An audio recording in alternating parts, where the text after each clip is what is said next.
오늘 성경 말씀은 시편 23편 1절에서 6절 말씀까지 이제 우리 한 목소리로 같이 읽도록 하겠습니다. 여호와는 나의 목자시니 내가 부족함이 없으리로다. 그가 나를 푸른 초장에 누이시며 쉴만한 물가로 인도하시는도다. 내 영혼을 소생시키시고 자기 이름을 위하여 의의 길로 인도하는 도다. 내가 사망의 음침한 골짜기로 다닐지라도 해를 두려워하지 않을 것은 주께서 나와 함께 하심이라. 주의 지팡이와 막대기가 나를 안위하시나이다. 주께서 내 원수의 목전에서 내게 상을 베푸시고 기름으로 내 머리에 바르셨으니 내 잔이 넘치나이다. 나의 평생의 선하심과 인자하심이 정녕 나를 따르리니 내가 여호와의 집에 영원히 거하리로다. 아멘. 오늘 이 시간은 하나님의 별명 6번째 마지막 시간입니다.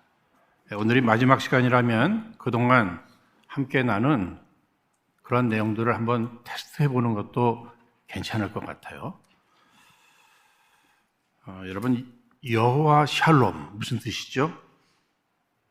평화 주시는 하나님 맞습니다. 여호와 이레는요, 예비하시는 하나님. 그럼 여호와 니시는 여호와의 깃발, 승리를 주시는 하나님. 그리고 여호와 라파, 우리를 치유하시는 하나님. 여호와 삼마는요, 거기 계시는 하나님. 모두 100점이십니다. 그동안 참 잘 들으셨어요. 그런데 이렇게 이름만, 별명만 기억하는 것, 이것으로 만족하기보다는요, 그 의미를 바로 깨닫고 믿고 늘 의식하면서 살아가는 것, 그리고 그 하나님을 의지하면서 살아가는 것, 이것이 더 중요하리라 이렇게 생각이 됩니다. 그럼 오늘 이 시간은 하나님의 별명 마지막 시간입니다. 여호와 로이. 그러므로 이 시간 허락하신 이 본문의 말씀을 중심으로 여호와 로이의 은혜를 사모합니다 라는 제목으로 함께 은혜를 나누고자 합니다. 우리 한번 다 함께 따라하겠습니다. 여호와 로이. 여러분, 여호와 로이라고 하는 이 단어가 구약 성경에 한 60회 이상이 등장하게 됩니다. 우리 하나님의 이름이며 또 별명이 되는데 그 뜻이 무엇인가? 여호와는, 하나님은 우리의 목자가 되신다 하는 이런 의미가 되는 것입니다. 특별히 오늘 우리가 함께 읽으신 이 시편 23편 말씀은 많은 사람들이 애송하는, 이러한 또 사랑하는 말씀의 내용이 됩니다. 여러분, 예수를 믿는 사람이건 안 믿는 사람이건 이 시편 23편은 참 좋아해요. 시편 150편 말씀 가운데 23편 이 말씀을 참 좋아합니다. 그래서 아주 평화로운 배경으로 한 액자에 이 말씀을 담아서 이렇게 걸어도 놓고요. 어느 분은 이 말씀을 이렇게 카피해서 코팅해가지고 갖고 다니셔요. 포켓에다가. 그리고 힘들고 지칠 때마다 그것을 이렇게 펴서 읽는 분도 계십니다. 이 시편 23편 말씀은 읽기만 해도 평화롭다. 시로 생각할 때, 이 시는 참 평화롭게 인생을 살아간 그 어떤 사람이 쓴 시가 아닐까. 또 여러분, 우리 잘 알잖아요. 이 시편 23편의 저자는 누구죠? 다윗이에요. 다윗. 그의 일생을 되돌아볼 때 그런 평탄한 삶을 살아간 인물이 아닙니다.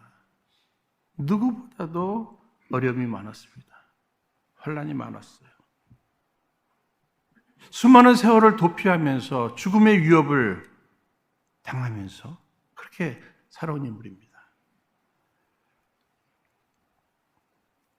성경학자들은 이 시편 23편의 말씀의 배경에 대해서 다윗이 목동으로 살다가 이스라엘의 두 번째 왕까지 됐습니다. 그 과정도 어려웠죠. 그런데 그의 노년의 삶 속에 아들 압살롬의 반란이 일어납니다. 압살롬이 아들이 아버지 죽이겠다는 거예요.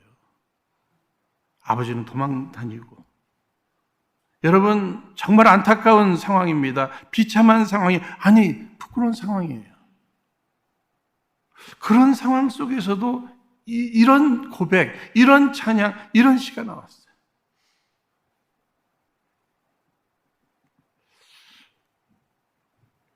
한번 생각해 보니 우리는 얼마나 좋은 환경에 지금 살아가고 있습니까?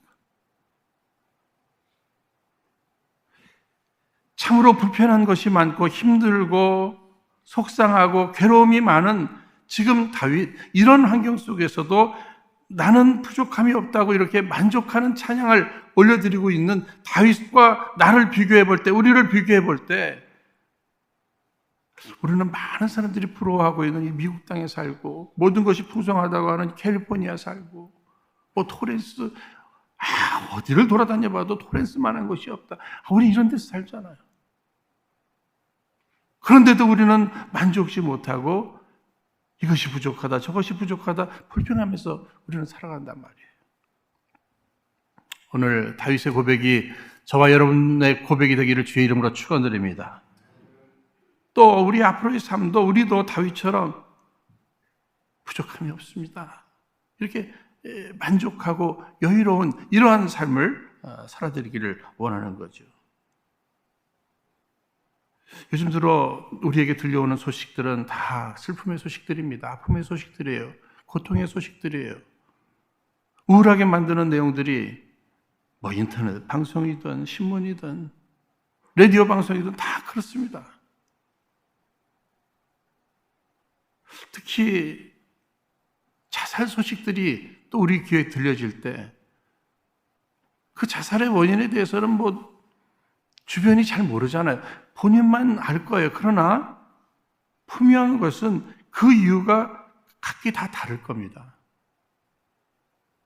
마음의 그 우울한 감정, 침체되어서 여러 부분에 낙심됐습니다. 일어날 힘이 없어요. 아니, 소망이 없어요. 외부적으로 오는 그 압박감, 이것이 너무 힘들어서 견디다 못해 자살하는 경우들이 많이 있습니다. 이런저런 이유가 있겠습니다만 저는 오늘 본문 이 시편 23편의 말씀을 기록한 이 저자가 되는 다윗, 그의 상황, 그의 환경, 그 어떤 자살한 사람보다 더 낫다, 이렇게 얘기할 수 없을 것 같아요. 아니면 더 어려웠을 것 같아요. 그런데 여러분 잘 아시잖아요. 다윗 자살 안 했습니다. 견뎌냈고요.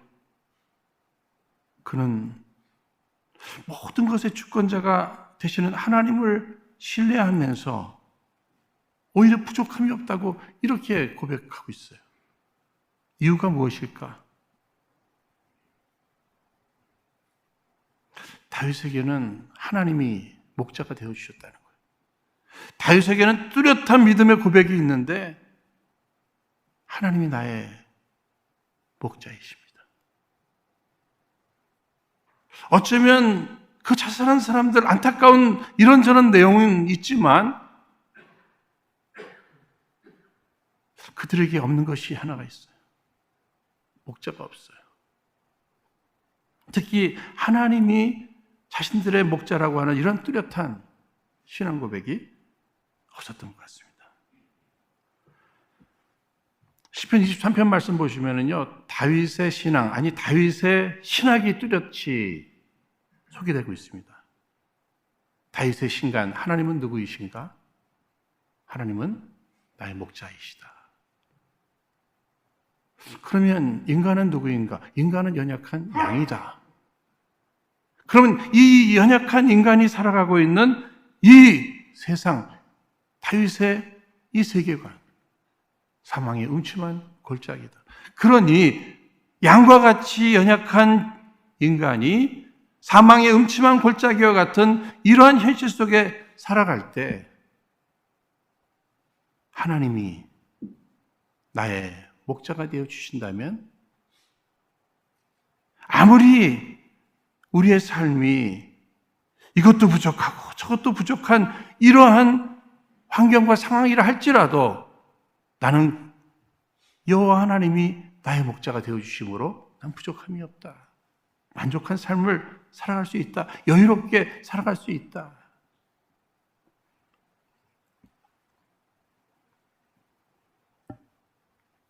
그런데 여러분, 왜 하필 다윗은 우리 인간을 양으로 표현했겠습니까? 뭐 자신이 목동으로 일을 했으니까 이런 표현이 나왔겠죠. 인간을 양으로 표현했어요. 그는 양에 대해서 누구보다도 더 잘 압니다. 양이 연약하다는 거예요. 질병에도 연약하고 부족해요. 특히 시력이 또 부족합니다. 시력이. 아주 근시안이에요. 그 앞에밖에 한 1, 2m밖에 보지를 못해요. 그래서 저 멀리서 좀 떨어진 곳에서 맹수들이 아주 노려보고 있어도 그것도 몰라요. 안 보여요. 공격해 올 때도요, 다리가 짧아가지고 도망도 못 가요. 막아낼 수 있든지 아니면 공격할 수 있는 뭐 이빨이나 아니면 발톱 이런 거 아무것도 없어요. IQ도 낮아요. 어리석다는 얘기죠. 있다면 고집만 있어요. 여러분, 이 양을 한번 생각해 보면 누구의 모습이라고요? 인간이 이렇대요. 아니요. 제가 잘 보니까 내 모습이 IQ도 부족하고 다리도 짧고 또 뭐 싸워서 공격할 만한 뭐도 없고 멀리 보지도 못하고 딱 나의 모습이에요. 나의 모습.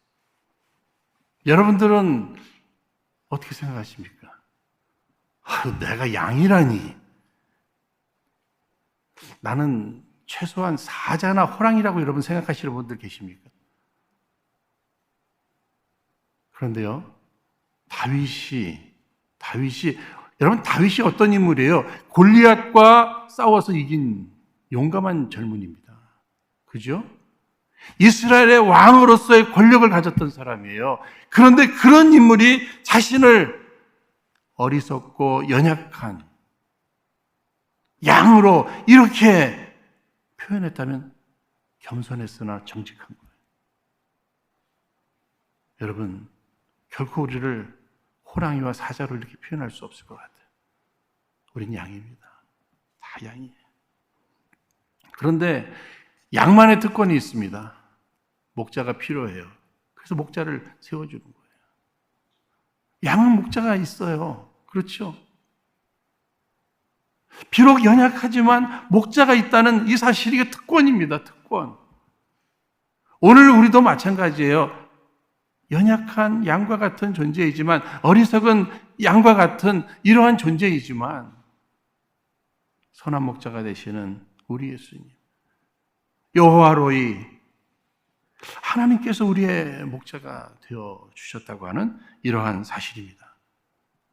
그럼에도 이 세상에는요, 인간은 양과 같이 연약하기 때문에 목자가 필요하다. 그럼에도 잘못된 목자를 선택하는 사람들이 있어요. 자기 자신이 자기 인생의 목자가 되었습니다. 아니, 주변에 그 어떤 힘 있어 보이는 사람을 목자로 삼았습니다. 때로는 어떤 사람은 돈이 목자예요. 높은 지위, 명예가 목자예요. 어느 순간에 내가 실망할 수 있습니다. 그러나 하나님, 그 전능하신 하나님, 나를 창조하시고 온 우주 만물을 통치하시고 인간의 생사화복을 홀로 주관하시는 그 하나님이 선하신데 선한 목자가 되셔서 나와 함께 해주신다면 상황이 달라진 겁니다. 결코 실망할 수 없죠. 요즘 젊은이들은 아주 최신형 스마트폰이면 이 스마트폰이 목자예요, 목자. 두려움이 없답니다. 걱정이 없답니다. 요거 하나면 만족하대요. 그런데 배럴이 떨어지면은요, 안 터지는 데 가면 그것도 다 꽝이에요. 오늘 본문 1절 말씀에 다윗은 고백하기를 여호와가 나의 목자가 되어주심으로 나는 부족함이 없다고 이렇게 만족합니다. 우리에게는 다른 목자가 필요 없어요. 그저 여호와 한 분이면 되는 거죠. 이런 이야기를 들어보셨을 것입니다. 어떤 목사님이 이웃교회 여전도회 헌신예배 이제 초청받아 가셨는데 가서 주보를 보니까 이렇게 설교 제목을 보면서 그냥 웃음이 나왔다는 거예요. 설교 제목이 여호와는 나의 목자시니 그거면 됐지 또 뭐가 필요해? 왜 이렇게 길어요? 그런데 그런 사연이 있었다는 거예요. 그 전주에 목사님한테 전화해가지고는 목사님 이번에 설교 제목이 뭐죠? 여호와는 나의 목자시니 그게 전부예요? 그 목사님이 그거면 됐지 뭐가 더 필요해? 그때 그분이 그거까지 다 쓴 거예요. 강단에서 그 주보를 보면서 목사님이 그걸 쭉 읽는데 여호와는 나의 목자시니 그거면 됐지 뭐가 더 필요해? 읽고 또 읽는데 은혜가 되더래요. 사랑하는 여러분, 우리 한번 따라하겠습니다. 여호와는 나의 목자시니 그거면 됐지 또 뭐가 더 필요해요? 우리도 그런 고백을 드려야 될 것 같아요. 여호와가 나의 목자시면 그거면 됐지 뭐가 또 필요할까? 다른 건 다 타핑이에요. 타핑. 그냥 덤으로 주신 거예요. 덤으로. 그 덤이라는 것은 뭐 있으면 좋고 없어도 오케이. 그러나 여호와가 나의 목자시라면 나는 더 필요한 게 없습니다. 부족함이 없다는 거죠. 사랑하는 여러분, 우리가 인생을 살면서 나는 양이다. 연약하지, 부족하지. 그러나 여호와 하나님이 나의 목자가 되어주셨다고 하는 이 뚜렷한 믿음만 있으면 나는 만족한 삶을 살기 시작하는 거예요. 우리 인간은요, 늘 자기의 이 삶 속에 살면서 그 부족함, 결핍을 느끼면서 살아가는 이런 존재입니다. 우리 인간은 이유가 다른 데 있는 것이 아니라 특별한 존재로 창조되었기 때문에 그래요. 그 특별함이 뭐예요? 하나님의 형상을 쫓아 창조됐습니다. 그래서 세상에 그 어떤 좋은 환경을 가지고도 나를 만족시킬 수가 없어요. 오직 한 가지, 하나님의 형상으로 창조된 특별한 존재이기 때문에 인간은 여호와 하나님을 목자로 모시고 살아가는, 아니 하나님으로 나를 채워갈 때만이 나는 거기에서 만족한 삶을 살아드릴 수 있게 된다고 하는 사실입니다. 그러므로 누군가가 왜 하나님을 꼭 믿어야 돼? 당신 왜 주일이면 꼭 교회를 가고 예배를 드리고 아니 왜 하나님을 꼭 믿어야 돼? 여러분 뭐라고 대답하시겠어요? 나를 창조하시고 나를 구속하시고 늘 나와 함께 해주시는 그 전능하신 하나님, 그분이 나의 목자가 되어주셨다고 하는 사실. 하나님을 목자로 모시고 사는 이 일이 가장 축복이고 가장 지혜로운 일이기 때문에 나는 그래서 신앙생활하는 거예요. 그분 안에 구원이 있습니다. 그분 안에 평안이 있습니다.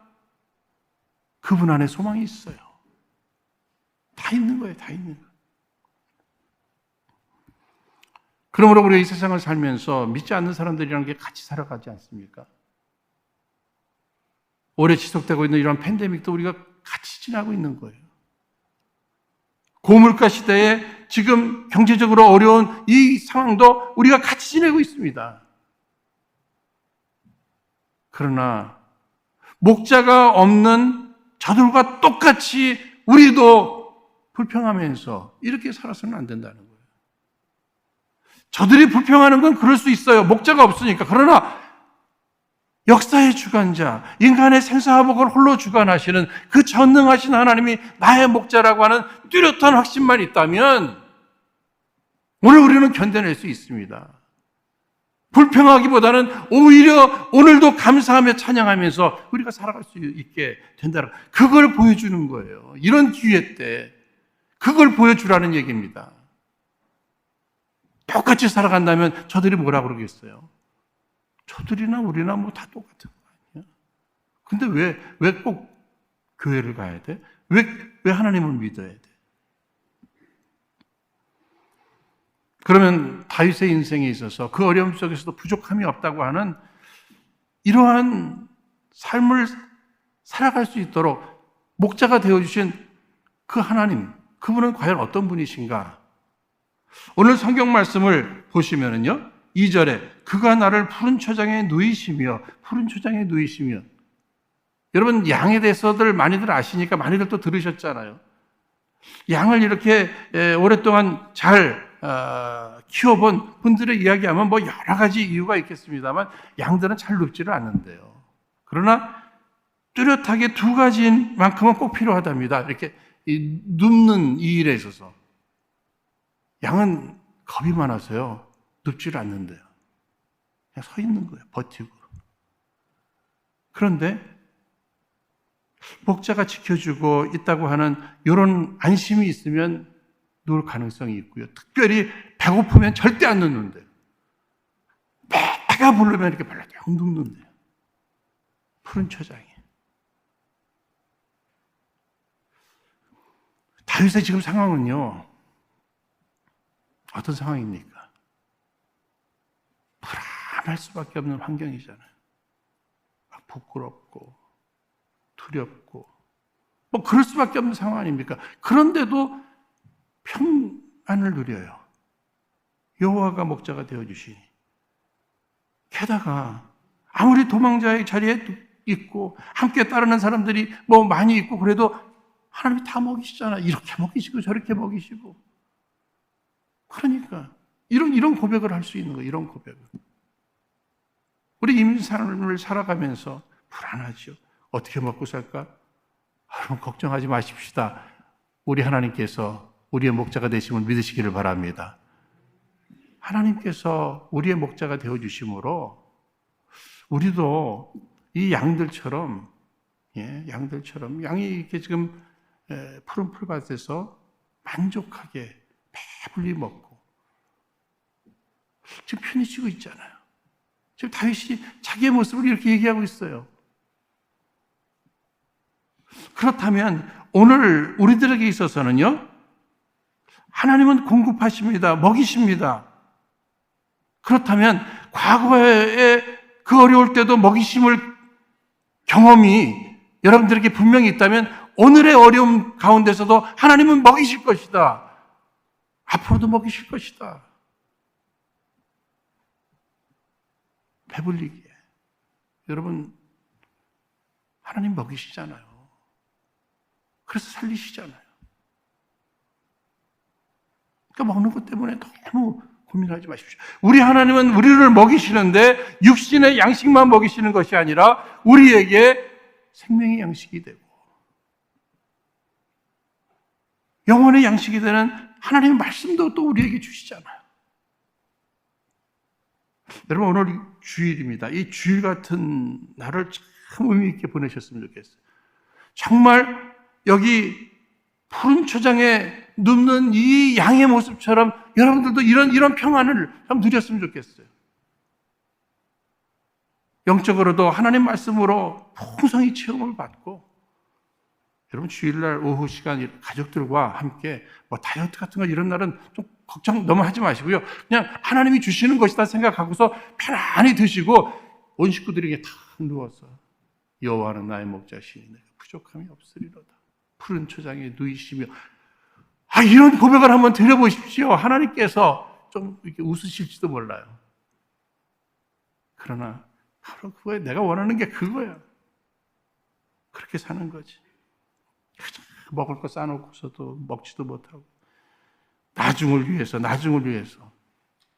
주님이 언제 부르실지도 모르는데 여러분 그냥 많이 드세요. 말씀도 많이 받고 그 다음에 양식도 많이 드세요.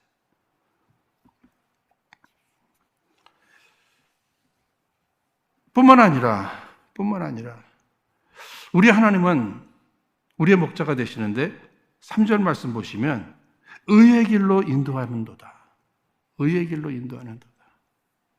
자기 이름을 위하여 자기 이름을 걸고 자기 이름에 합당하도록 의의 길로 옳은 길로 인도해 주신다는 거예요.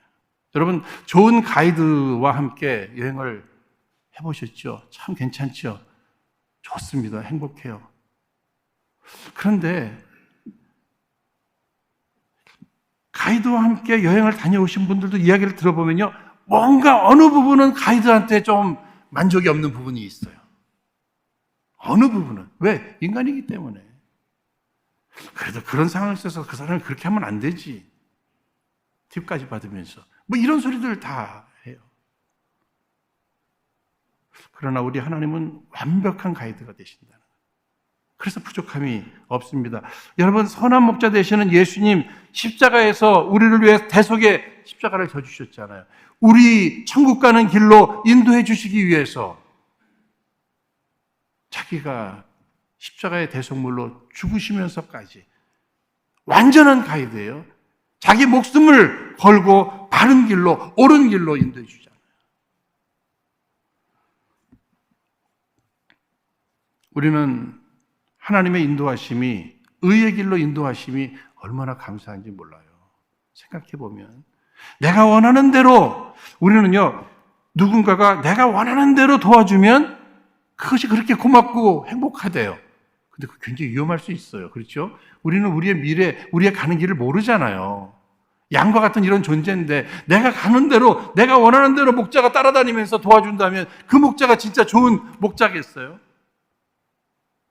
그런 면에 있어서 우리 기도도 마찬가지입니다. 우리가 늘 하는 기도가 뭐예요? 건강하게 해주시고, 부자 되게 해주시고, 성공하게 해주시고, 뭐 다 이런 부분들 아닙니까? 때로는 나를 힘들게 하는 사람이 있으면 넘어지게 해주시고, 망하게 해주시고. 여러분, 선한 목자가 되시는 그분이 우리가 원하는 대로 그것을 다 들어주신다고 생각해 보세요. 얼마나 위험한가. 듣기는 다 들으셔요. 그런데 응답은 그분의 뜻 가운데 그분의 이름 걸고 의의 길, 옳은 길로 인도해 주십니다. 이것이 얼마나 감사한 일인지 몰라요. 어린아이가 뭐 칼 달라고 그래요, 총 달라고 그래요. 정상적인 부모라면 아유, 내가 사랑하니까 원하는 대로 다 주지.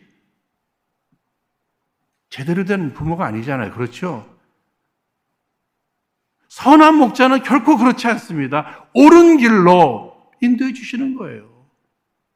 부모도 총 달라고 하고 또 뭐 칼 달라고 할 때 네가 지금 필요한 거는 책이야, 책.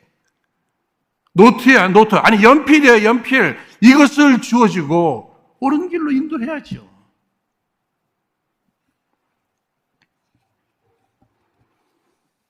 특별히 선한 목자는요, 우리의 행복을 위해서 어느 길로 인도해야 우리가 행복한지를 정확히 합니다. 여러분, 지금까지 삶을 살아오면서 언제가 가장 행복했어요? 옳은 일을 했을 때예요. 옳은 길에 섰을 때예요. 그때가 제일 평안하고 행복한 거예요. 언제가 가장 불안했어요? 죄의 길에 섰을 때예요. 죄를 지었을 때예요. 그래서 선한 목자는 내가 아무리 원하고 내가 아무리 기도하면서까지 가고 싶은 그 길이라 할지라도 나의 진정한 행복을 위해서 죄짓지 않고 옳은 길, 의의 길로 인도하시기를 기뻐하신다. 여기 우리의 감사가 있어야죠. 목자 되신 우리 하나님은 우리 모두를 보호하시는 분이십니다. 4절 말씀에 내가 사망의 음침한 골짜기로 다닐지라도, 사망의 음침한 골짜기, 여러분 이 양의 입장에서요, 푸른 초장으로 인도합니다. 쉴만한 물가로 인도해요. 와, 우리 목자 최고다. 최고, 최고, 뭐 짱, 뭐 이런 소리도 하잖아요. 그럴 거예요. 그런데 그게 웬일이에요? 우리 목자가 정신 이상됐나? 왜 사망의 음침한 골짜기 이런 데를 가고 있어요? 그런데 여러분 잘 생각해 주세요. 여기서 풀을 다 뜯어 먹었어요. 있어 봐야 여기서는 뜯어 먹을 게 없어요. 그 다음에 목자는 알아요. 요 골짜기를 지나가면 거기 아주 더 좋은 푸른 풀밭이 있음을 알아요. 이거 지나가야 된다. 근데 그걸 모르고 불평하는 거죠. 불평하는 거예요. 여러분, 여기 사망의 음침한 골짜기란 점점 더 어두워진다고 하는 이런 의미가 있습니다. 내가 사망의 음침한 골짜기로 지날지라도 여호와 하나님께서 목자가 되어주셔서 우리와 함께 하신다. 여러분, 그것이 큰 위로예요. 그것이 큰 위로예요. 건강의 문제도 점점 어두워져 갑니다. 부부관계도 점점 더 어두워져 갑니다. 자녀들의 방황도 점점 더 어두워져만 가고 있어요. 비즈니스도 점점 더 어두워져 가고 있어요. 인간관계도 점점 더 어두워져 가고 있어요. 그게 다 사망의 음침한 골짜기예요. 그럼에도 여호와 하나님, 여호와 로이, 목자 되신 하나님이 그 자리에도 함께 하심으로, 나와 함께 하심으로 나는 부족함이 없다. 제 삶의 어느 한 부분을 고백드린다면요, 내 인생에도 막 푸른 풀밭, 쉴 만한 물가로 하나님이 인도하시는 것 같은 이런 느낌이 받을 때가 있어요. 그때는 제 마음에 내가 예수님의 이 어깨에 무등을 타고 막 가는 것 같아요. 그때는 막 찬송하면서 가는 거죠. 그런데 어느 순간에 보니까 사망의 음침한 골짜기와 같이 점점 어두워져가는 이러한 삶의 이러한 상황을 만날 때, 그때는 어깨에서 바로 내려와서 제가 예수님의 품에 그냥 안기는 겁니다. 확 매달리는 거예요. 막 기도하면서 매달리는 거예요. 그러면서 그냥 그 사망의 음침한 골짜기를 지나갈 때를 견뎌내는 거죠. 견뎌내는 거예요. 여러분들도 한번 그렇게 해보시기 바랍니다. 특히 목자에게 있어서 양에게 언제 더 관심이 더 집중되리라 생각하십니까? 푸른 풀밭, 쉴 만한 물가, 아니면 사망의 음침한 골짜기? 사망의 음침한 골짜기예요. 내 인생에 점점 어두워져가는 사망의 음침한 골짜기를 지날 때 선한 목자 되시는 여호와로의 하나님, 우리에게 더 집중을 하고 계시는 거예요. 아니, 우리를 품에 안고서 우리가 그것을 의식할 때 평안을 누릴 수 있는 거죠. 내가 지금 누구 품에, 모든 어려운 환경보다 더 크신 하나님의 품에 내가 안겨 있다. 이것을 믿을 때 여기 여유가 생기고 평안을 누리게 되는 줄로 믿습니다. 우리 하나님은 지키시는 목자가 되시잖아요. 여러분, 이스라엘의 목동들, 목자들 꼭 갖고 다니는 거 두 개라고 그러죠. 하나는 지팡이예요. 하나는 막대기예요. 지팡이가요, 굉장히 길어요. 모양을 보면요, 위에는요, 이렇게 꼬부라져 있어요. 이렇게. 앞에는 뾰족해요. 이 지팡이는 어디다 쓰느냐? 양들이 잘못 헛디뎌서 웅덩이에 빠졌어요. 건져낼 때 그 지팡이로 목을 딱 감아서 올리면은 끌려온다는 거예요. 더 나가서 일이나 늑대들의 공격이 있을 때 그 뾰족한 부분으로 공격해서 물리쳐 준다는 거예요. 그렇죠? 그러면 그 막대기는 뭐예요? 막대기.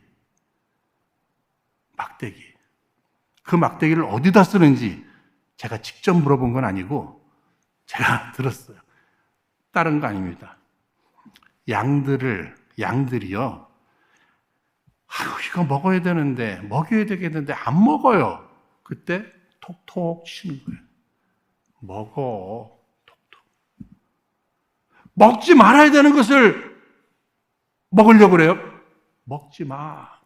치는 거예요. 곁길로 가요. 가지 마. 톡톡. 저는 막 지팡이로 치지 않고 찌르지 않고 막대기로 톡톡 치는 것에 은혜를 받았어요. 그래서 내가 지금까지 살고 있구나. 나도 잘못된 길로 갔기도 했고 잘못된 판단도 했고 먹어야 되는 것을 먹지 않고 먹지 말아야 될 것을 먹는 그 순간에도 주의 막대기가 나를 톡톡 쳐주셨어요. 그래서 여기 있는 거예요, 여러분. 옳은 길로 인도하시기 위해서. 그래서 늘 목자 대신 여호와 로의 하나님을 생각할 때마다 양손에 지팡이, 그 다음에 큰 지팡이, 그 다음에 막대기. 이것을 생각하면서 어떤 위기와 어려운 상황 속에서도 우리를 보호해 주실 것이다. 여기 아기들 놀이터들 만들어 놨잖아요. 우리 가끔 보면은요, 아기들은 편안히 놀아요. 그런데 부모님들이 다 지켜보고 있더라고요. 필요한 게 있으면 부르면 달려가고, 어려움이 생기면 막 부모님들이 달려가는 거예요. 여러분, 미끄럼틀도 위험해요. 그네도 위험해요. 그럼에도 애들이 평화롭게 놀아요. 이유는 믿는 구석이 있어서 그래요. 우리도 마찬가지입니다. 위험이 많은 이 세상에서 우리가 살고 있지만 불꽃 같은 눈동자로 여호와로의 하나님이 우리를 지켜보고 계시다. 이 믿음이 있으면 우리는 얼마든지 견딜 수 있는 거죠. 행복을 누릴 수 있는 것입니다. 목자 되신 우리 하나님은 우리를 늘 귀하게 맞아주시는 분이에요. 5절 말씀에 기름으로 내 머리에 바르셨으리. 다시 팔레스타인의 귀한 손님을 영접하는 방법이 있습니다. 많은 사람들이 오죠. 뭐 발도 씻겨주고 뭐 이런 일들이 다 있습니다만 머리에다 기름을 이렇게 누군가에게 부어요. 그러면 주변에 많은 사람들이 주인이 볼 때 그가 가장 귀한 손님이구나. 이것을 다 인정하게 한다는 거죠. 다윗은 목동이었습니다. 2세의 8 아들 중 막내였어요. 말째였어요. 그러니까 자기가 스스로 볼 때도 정말 시시한 별 볼 일 없는 인생이었지만 여호와 하나님께서 자기에게 기름을 부으시고 이스라엘의 왕으로 세우셨단 말이에요. 이렇게 소중하게 자기를 세우셨다는 거예요. 지금 그것을 생각하면서 주께서 내 원수의 목전에서 내게 상을 베푸시고 기름으로 내 머리에 바르셨으니, 원수의 목전에서, 여러분 인생을 산다 보면 원수들이 생길 수 있어요. 그때도 목자에게 그 원수는 다 맡겨버리고 여러분 그 안에서 평강을 누리시기를 바랍니다. 시간이 지나면은요, 하나님께서 아니 원수 때문에 상처도 받고 피를 흘릴 수도 있고 손해도 당장은 볼 수 있지만 목자가 다 상을 베풀어 주신다 그랬잖아요. 그건 위로를 주신다는 거예요. 고생했다. 그리고 다 쏟아 상으로 허락해 주신다는 겁니다. 사랑하는 여러분, 잘 버티시기를 바랍니다. 잘 견디시기를 바라요. 시간이 많이 지났으니까는요, 여기 6절 말씀 우리 한번 다 함께 읽겠습니다. 시작. 나의 평생의 선하심과 인자하심이 정녕 나를 따르리니 내가 여호와의 집에 영원히 거하리로다. 사랑하는 여러분, 여호와의 집 뭐예요? 천국이에요. 천국. 우리 인간은 인도한다고 하고 함께 해준다고 하지만 어디까지예요? 그린힐스까지예요. 그린힐스까지. 그렇죠? 그린힐스까지 거기서 다 장례하고는 뭐예요? 다 북창동에 가서 순두부 먹고 다 그러잖아요. 그러나 선한 목자 되시는 우리 하나님은 끝까지 어디? 천국까지 영원히 함께 해주신다는 거예요. 그러니까 우리랑 차원이 다르다는 것을 제가 말씀드리는 것입니다. 사랑하는 여러분, 오늘 본문 말씀에 보면요, 푸른 초장이 나와요. 사망의 음침한 골짜기가 나와요. 그리고 여호와의 집 천국이 나와요. 보세요, 푸른 초장 좋죠?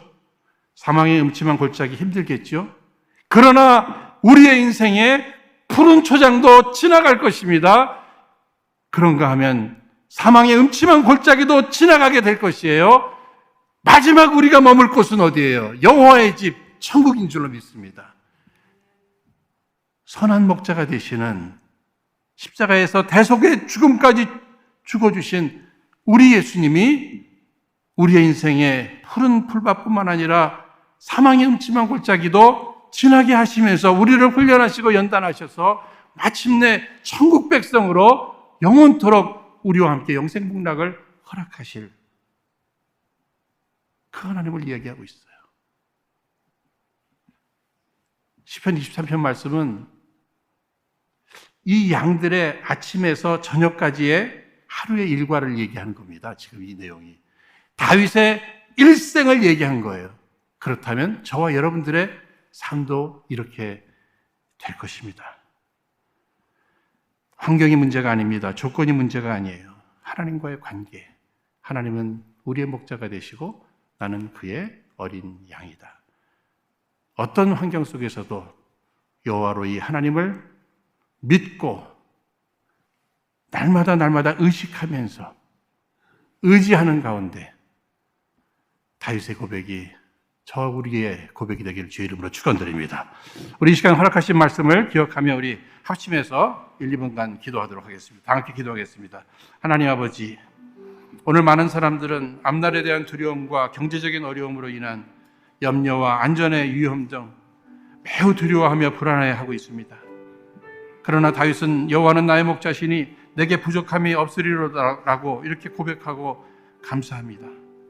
저희들도 우리의 선한 목자 되신 우리 하나님의 사랑을 굳게 믿는 믿음 안에 좀 더 여유 있고 평안하고 기뻐하며 만족한 삶, 그리고 강하고 담대한 삶을 살아가게 하여 주옵소서. 지금 사망의 음침한 골짜기와 같은 길을 걸어가고 있는 우리 성도들이 있습니다. 선한 목자 되신 우리 하나님이 저들과 함께 하심을 저들이 믿게 하시고 의지하게 하심으로 소망 가운데 인내하며 마침내 평강을 누리고 아버지 하나님 주의 사랑하심과 보호하심과 지키심과 인도하심을 경험하며 아버지 앞에 영광을 올려드리게 하옵소서. 모든 것 다 주께 맡겨드리오며 참으로 귀하신 예수님 이름으로 기도하옵나이다. 아멘.